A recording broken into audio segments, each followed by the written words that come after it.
All right, guys.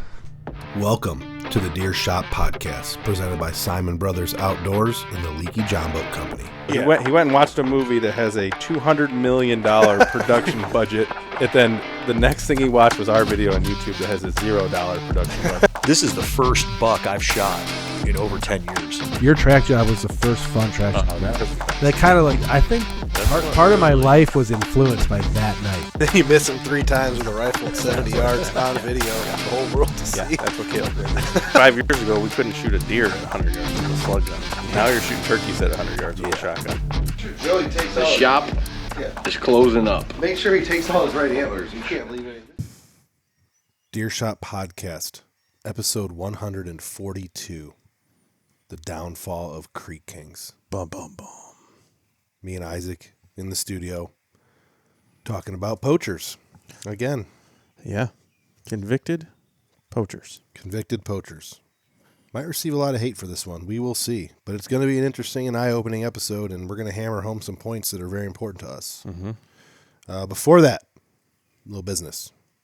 The Rack Junkies podcast, 2 podcasts ago, episode 140. Did very well.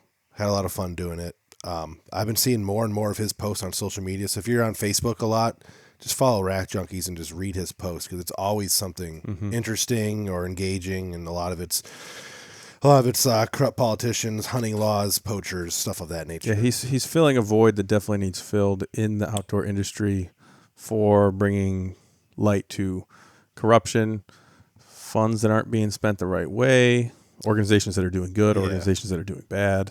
He's like the TMZ of like for hunters, not the TMZ of paparazzi and popularity in hunters. It's more of like the TMZ of like, what are you guys doing? Why are you doing this? This doesn't make sense. Like investigative reporting on it. Mostly public funds and how they're being used. And I don't know, just it's good. Yeah. It was very good. We're going to get him on again for sure. He's a busy man. He's making the podcast circuit. But this fall, we're going to bring him back in here just so he can spend 2 more hours. Mm-hmm. He's dropping some big news near election time. So that's he what wants he to says talk about that. Yep, he says he's got a lot of stuff going on. So on the comments on one of his Facebook posts about our podcast, there was this guy, Daniel Hall, and me and him went back and forth for a while. He really took offense to the fact that we have a sort of a stance, slightly anti-baiting, kind of anti-crossbow in the sense of they should have their own season, higher regulations. We're kind of more of like pulling back on or I shouldn't say pulling back. We're more pulling back on technology and kind of strickening up the regs as far as what archery should be and archery season should be. This guy was very, very upset about that and was more.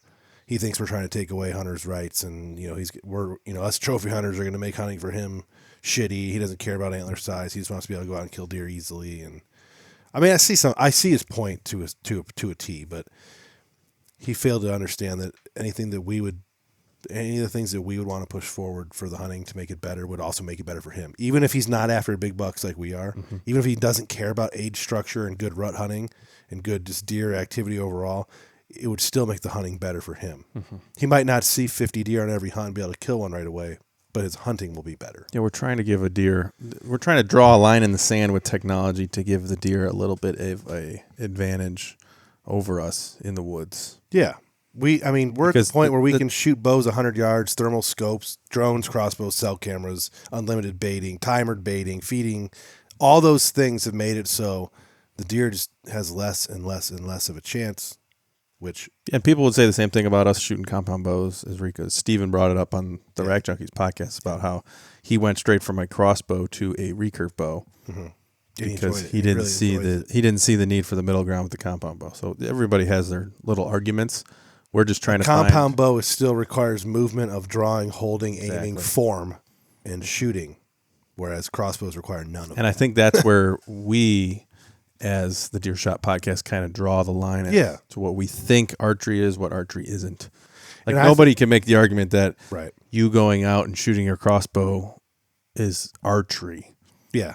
I don't think you could make that argument. Like you're sitting down on a bench shooting a target at 40 yards. I don't think you're going and practicing archery. The only thing archery is there's a string. There's not even an arrow. It's a bolt. You know what I mean? We can't shoot your bolt out of our compound bows or the recurve bows. It won't work.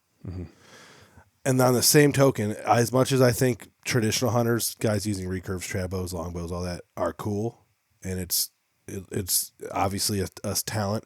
I don't think people should just be willy nilly doing that either, because they if you're not good enough to do that, you should steer clear from that as well, because You're going to wound a lot of deer. Wound a lot of deer, leave them rot in the woods. The guy took a lot of offense to my 75% of hunters are dirtbags comments. Like, people have a hard time when I say that. And guess what? We're going to have a whole entire podcast today about those guys. The definition of bags. dirtbag in this instance is people that break the law. Wantingly, willingly, knowingly, and egregiously, and a pattern of it over and over and over and over.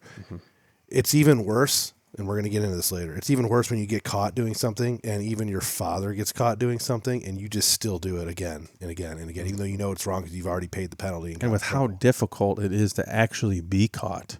Yeah, and it's kind of funny. These guys were doing a really good job of being bad. It's just You like, know what I mean? It's just like drunk driving. Like the average, I remember them teaching us in DARE class at school or whatever.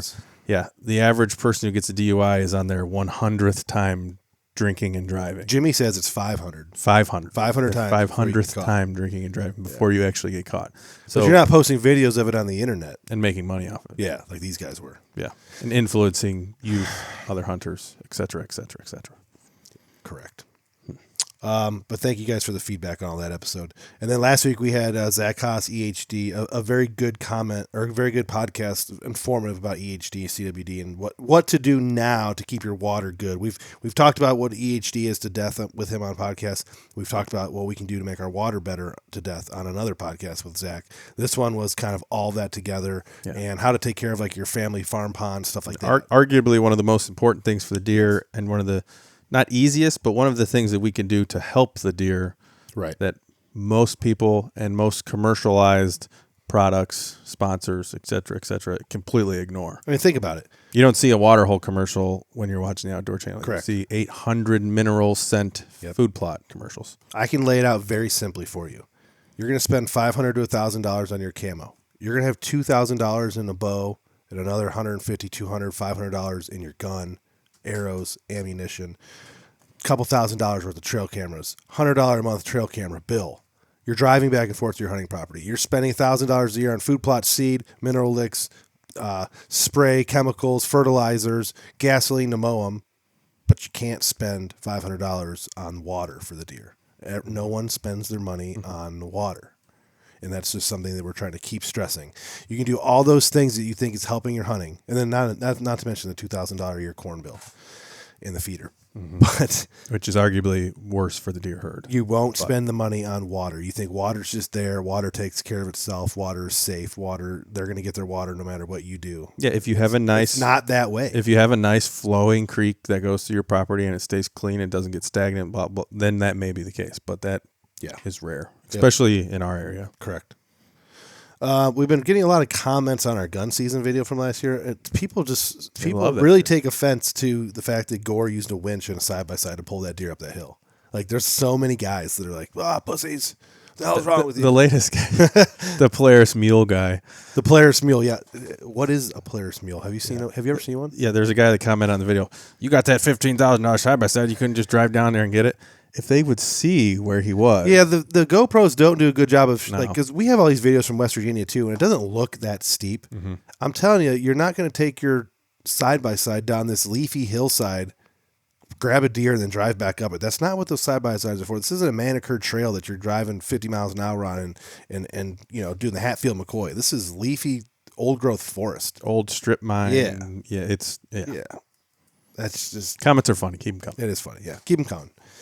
I still want to see. I want to see a video of a guy pulling a 250-pound buck up a hill by himself. Yeah. Once you show me that, show me you dragging that 250-pound buck up a 100-foot hill by yourself with someone else filming you, and I'll shut up. Yeah, let's see it. Never seen one. Challenge. I've never seen one. Have you? Mm-mm. I've never seen one. I've packed some deer out of the woods, and we've always cut them up. Last year's downhill fucking 1,000-yard drag of my buck was the worst I've ever done. Just because I fell down. It was seriously like Lone Survivor. I was just falling down a rock hill with me, Chris, and a deer and guns. Oh, in West Virginia, I wasn't Yeah. part of that. Oh, it was awful. I picked him up at the bottom of the hill with a side by side. With one of them players' mules. Yeah, player's meal. All right, guys. Disclaimer. This podcast that we are about to partake in is strictly our opinion on information that we have received directly from court websites. Nothing but conjecture on things that we have read that are facts. And We're going to share the facts of the case. Yeah, we're we'll going to share share our opinions on them. We're not going to create any facts. We're not going to. shout out to my wife, Linda. She's basically a courtroom sleuth and was able to find all of this stuff. Partially, I think the reason why these guys got away with it for so long is because the one guy's real name is not what he portrays on Facebook and social media, the popular one in the group. So the Zach Bethel, we're talking about the Creek Kings. Let's rewind, I guess. The Creek Kings were a YouTube channel out of suburban Ohio, Columbus area. Over the last 5 years, they simply went from zero to huge, massive. I mean, I think they were over 200,000 subscribers. Yeah, I could be wrong. Just massive YouTube following, massive cult following. They had a giant Discord server. They were on Hunter podcast. They had a deal with Latitude to have their own podcast. They were putting out films. Yeah, they were getting huge. And they were putting incredible out, views.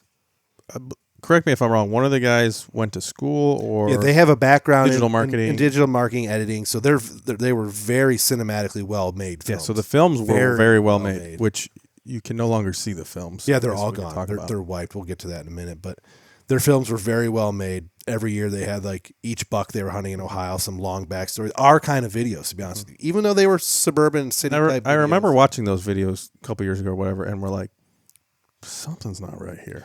It was too perfect. So that was the problem. These guys bust onto the YouTube scene, make these beautiful videos with these 180, 190, Made it look 200-inch bucks. Made it look super easy. Knock on Yeah. a couple doors, shoot the serpent buck, Kentucky, Ohio, wherever it was. They were in multiple states. They were in Ohio, Boom, done. Kentucky. Just putting together, just built a huge YouTube cult following. People loved them. They were young guys covered in tattoos, outgoing. They had a lot of comedy in their videos. You listen to them on podcasts; they seem pretty genuine. Yeah, they had a lot of. They added a comedy element to their videos, like almost like the movie voiceover, like the Ferris Bueller's Day Off type.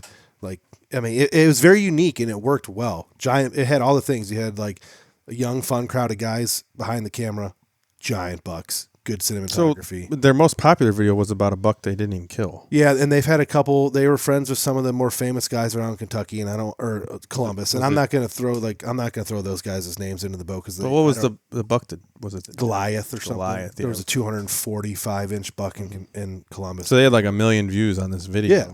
Obviously, in the YouTube world, you have a long form video that gets 1 million views. You're going to make a lot of money off that. Yeah, and get noticed. And Yeah. if you start killing 170+ inch bucks, 200-inch bucks on camera, you're going to get noticed. And they did. They were on Hunter. Everything was great. Money, influence.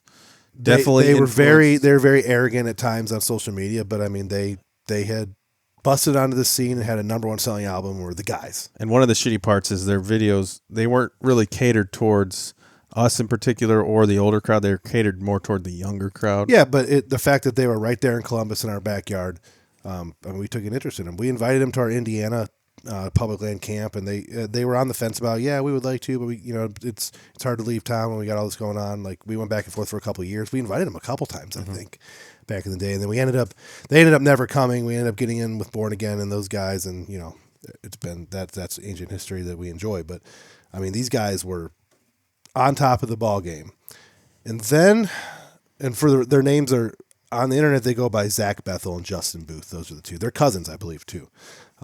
Somehow or another. I don't know enough about the family history. I didn't really dive into that, but Zach Bethel and Justin Booth are their names. Part of the reason why I think this lasted so long without anyone finding out is Zach's real name is not Zach. It's William Isaac Bethel. Really? Yeah. And Isaac, my good name. I guess Zach is short for Isaac, and that's why he went by Zach online. I'm not sure. Makes sense. But that's why a lot of people might not have seen anything come up because his name was not as recognizable. But about a year, maybe a little bit more than a year ago, 2 years ago, probably, a year and a half. Last deer season, prior to last deer season, radio silence. All of a sudden, they stopped posting on Instagram. Nothing new on YouTube. Not replying to comments, which they used to do. It went dark. And then the rumors started to swirl. And I will read the first one that we got. After a long period of nothing happening, let me see here. I have the text messages from a undisclosed source. one of my undisclosed sources sent a text back in, I don't know, let me see when this was. Doesn't say the date on there. But it was sometime within the last year. They had been quiet. Everyone was kind of wondering what was going on. Maybe they were gearing up to be on Latitude show or something. I think they may have even filmed some for Grit or something, if I remember correctly. Yeah. Could be wrong on that, but I know Latitude was kind of trying to latch on them a little bit because of the fact. Because I don't remember so big watching so their videos if they had company sponsors. I don't think they did. I think they were in the process of like starting that situation, and I'd heard that they were kind of hooked up through Latitude. But here's the exact text we got, and this text is probably 8 months old, maybe even older than that. Which started like the whole like, whoa.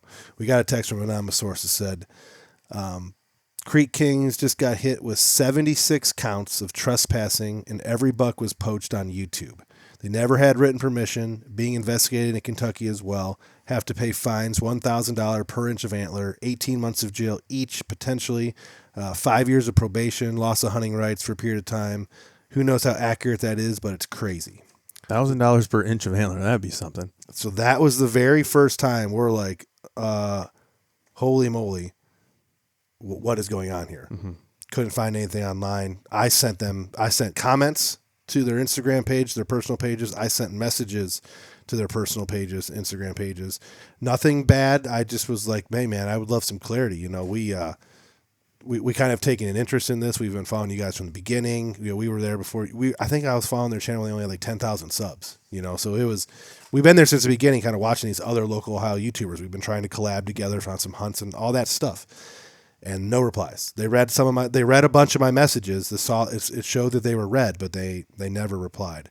And that's when it kind of started to take on a life of its own in the dark web of the deer hunting world, because people were waiting for them to drop their hunting season video. They knew there was going to be some story about some giant buck, and nothing came, and it was just radio silence.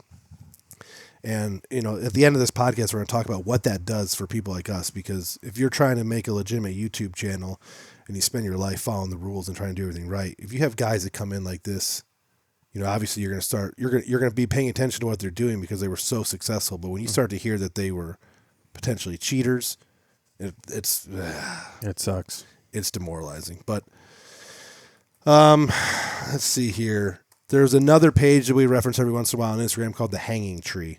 And he's another guy, sleuth. He's an anonymous sleuther. For all we know, it could be Steven. I don't know. We haven't been able to figure out who this guy is. But the guy who runs Hanging Tree, this anonymous sleuther, started posting some court-type documents from them with redacted names and some stuff from Creek Kings. And I was like, and that's when it was like, all right, we had this anonymous source text message. A couple months later, Hanging Tree comes out and starts showing some documents. That's why I got my wife on the case to start digging through the stuff and try and find out the truth here, because, you know, if you're in the YouTube hunting world, you kind of want to know what happened to these guys.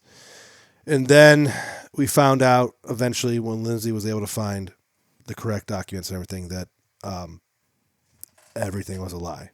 So I will take some time here to kind of read through some of these official court documents and stuff. It's pretty dry, and you'd have to understand some jargon. I looked up some codes and stuff, so I can kind of help with that as we go through it. I'm just going to paraphrase, because the amount of documents in this, I mean, there's hundreds of pages. Huge cases. Hundreds of pages of stuff on these guys. But for Justin Booth, let's see here. The Ohio Department of Natural Resources was the complainant. Justin Booth is the defendant.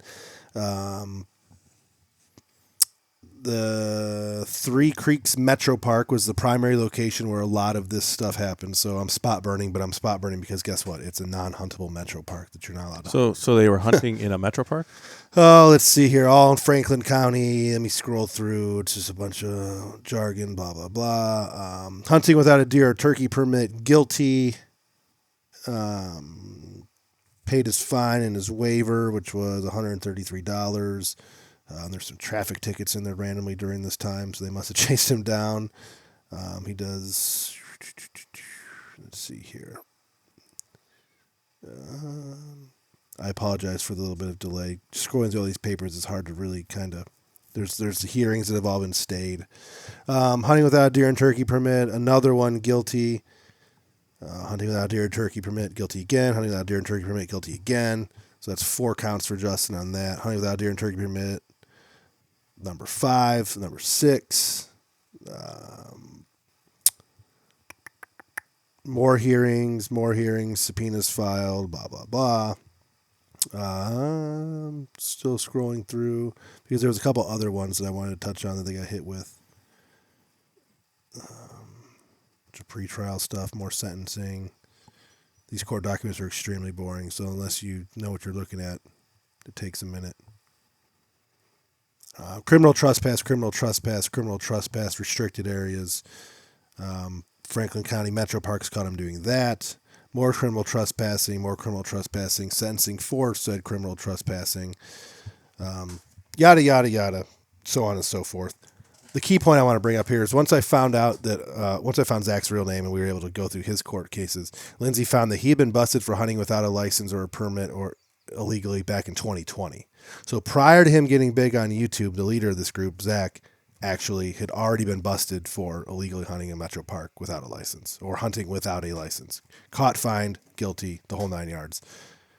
So I would assume that means he was hunting maybe after he already shot a buck? Potentially, yes. Like shot at or trying to shoot at a second buck or attempting to recover a second buck or just, I hate to say it, or simply just never bought a hunting license, which I find insane. Mm-hmm. But they both got hit with hunting without licenses, hunting in restricted areas and harvesting and taking a game illegally and on the Metro Parks. Both of them over that 3-year period. It was a 2 or 3 year period. And then the verdict that they got, let me see here. Scroll to the end, kind of go over. They got hit with, they pled guilty to 40 counts of trespassing and poaching each.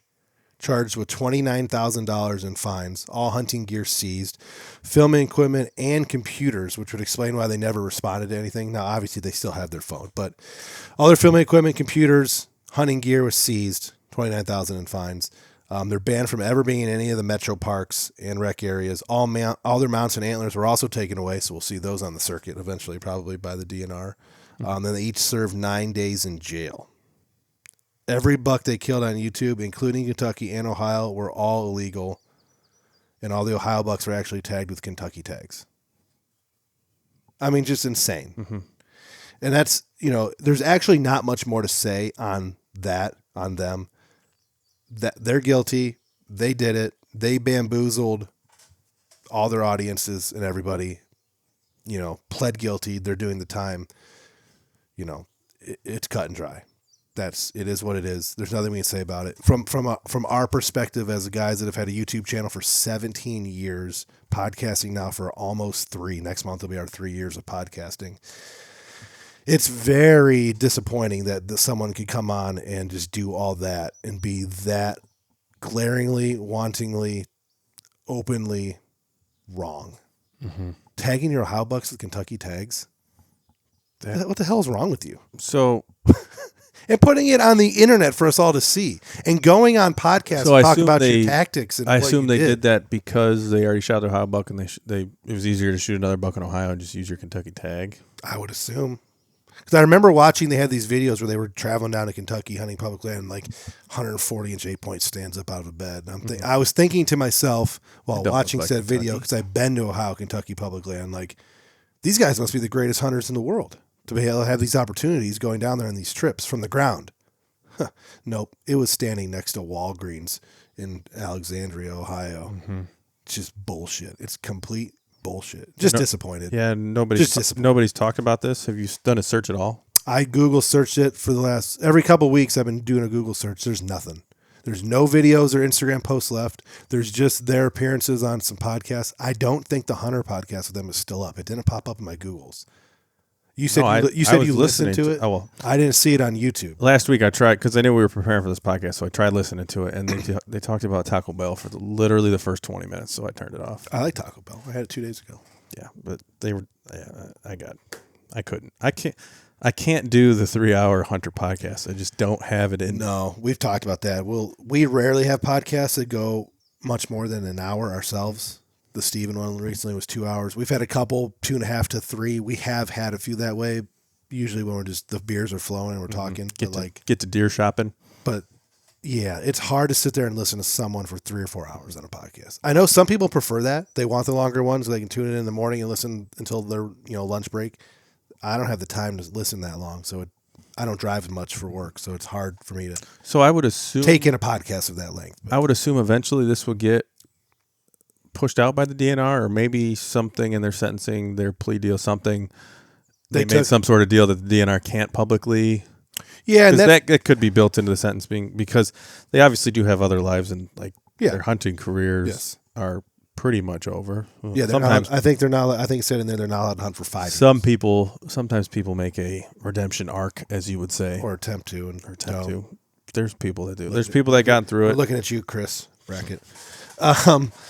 Yeah, I don't know. It's just the reason why we were even doing this podcast in the first place is because of our YouTube lives and our social media lives and how big these guys were. It's insane how quiet everything, hush, everything is about these guys. And we talked about this back and forth with our friends in our group and amongst ourselves, like whether we would even do this podcast. And some people won't agree with us for bringing this to light, but I feel like it needs to. Like, these are people that are blatantly breaking the law. We had CJ Alexander sympathizers still. Like guys that are mad at us for doing a podcast on CJ because he was, free CJ and all that shit, which is wild to me. But there's the anti-hero. I guess. We try to do the right thing. We try to.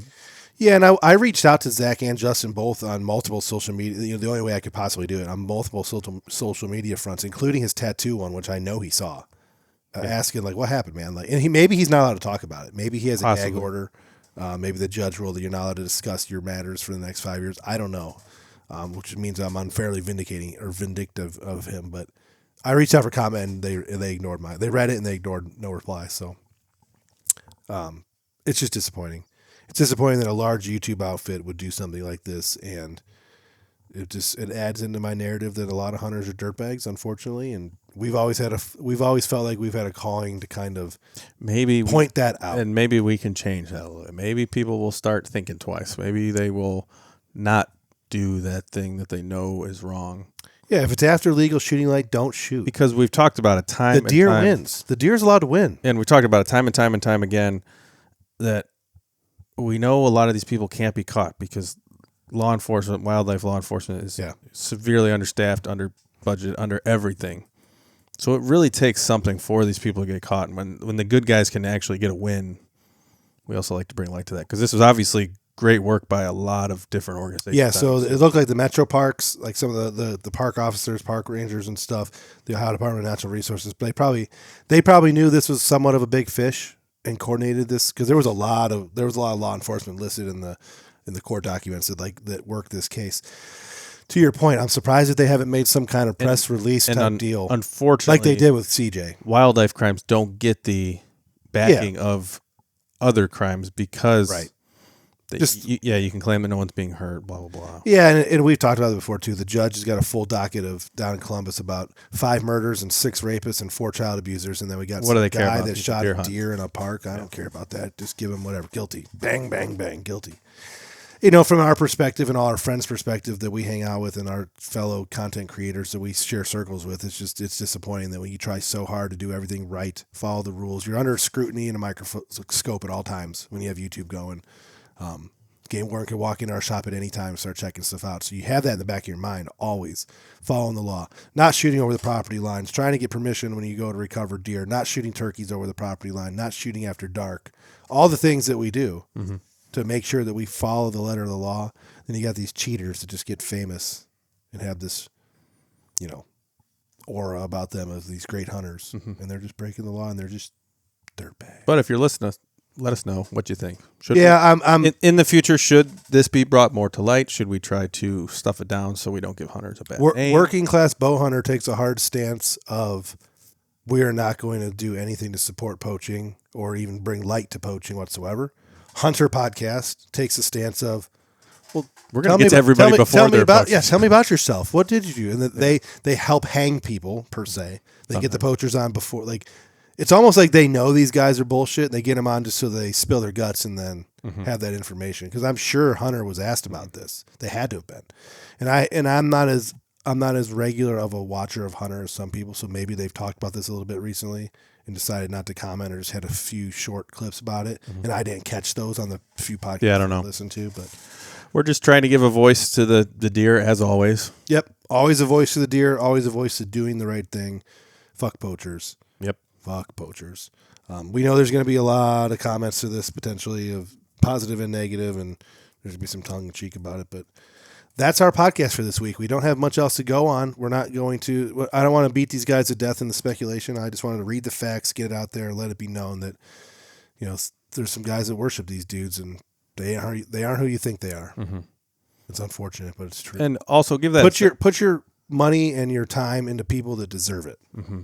That's what I'll say. And go out and do things for yourself. Don't always, put your idols on a pedestal. Yeah, you don't want to meet your heroes. It's a whole thing. Like you finally meet your hero and he doesn't sign your baseball because he's just a guy. He's just a dick too. And a lot that can't be more true than a lot of people in the hunting industry, I'm sure. Correct. 100% correct. So if anything can be said, go out and do it for yourself. Experience it. Don't be always influenced by what you see on social media. Correct. They might not be as cool and good as you think they are. Yeah, it might not be as easy as they show it because they might not be showing what's real. And during the heyday of these guys, when these guys are putting their YouTube videos out, getting all those millions of views and making these podcast rounds, there was no one who thought that they were poaching. People weren't sitting there thinking, I don't know, this guy might be poaching. He's way too. They're way too out there and they're way too public to ever be poaching. These guys are legit. They're the real deal. But the pressure of being successful. They're not the real deal. They weren't. Hopefully in the future they'll make the right decisions. Mm-hmm. Spend money on your water. Yeah. Listen, spend money on your water. And Dad said he's building us some bat houses. We're putting up bat houses around our food plots and around our ponds. Eat the mites. Eat the midges. Eat the midges. Yeah. Bat houses. All right. Deer Shot Podcast, episode 142, a shorty. I'm going to leave you on that cliffhanger. Don't do the wrong thing. Poachers are bad. We are out. We're out.